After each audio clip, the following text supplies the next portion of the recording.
আর দাদা যেভাবে সংসারে অশান্তি হচ্ছে আর সংসার করতে ভাল লাগে না। কি দিনকাল পড়েছে, শুধু ঘরের বউরা মোবাইল মোবাইল আর মোবাইল। কি করব, আমার মাথা খারাপ হয়ে যাচ্ছে।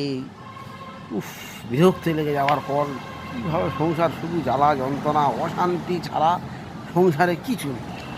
ধিক ধরে যাওয়ার পর আমার এমন মোবাইলটা এসে কাল হয়ে গেছে, শুধু কি বলবো, মানে যখন একটা পরিবেশ সৃষ্টি হয়েছে, ছেলেপুলে বাচ্চা কাচ্চা পড়াশোনা শক্ত তজনক হয়ে যাচ্ছে। আর মাসে মাসে রিচার্জ করা সর্বদিক থেকে ক্ষতি হচ্ছে মোবাইলটা এসে। মাথা, মানে কি বলবো, সংসার একদম যা ইচ্ছা তাই হচ্ছে। কি বলবো আর দাদা, উফ, কী দিনকাল পড়েছে, মহা বিপদে পড়েছে আমি। আর জ্বালাতন খারাপ হয়েছে, আর ভালো লাগে না। আরও দুদিন পরে কোথায় যাবে আমাদের সমাজটা বুঝতে পারছি না। এখনকার বাচ্চাদের মোবাইল হাতে না দিলে তারা পড়াশোনা করবে না, খাবে না, কিছুই করবে না। মানে কি বলবো, ধিক ধরে যাওয়ার সংসার ধরবো।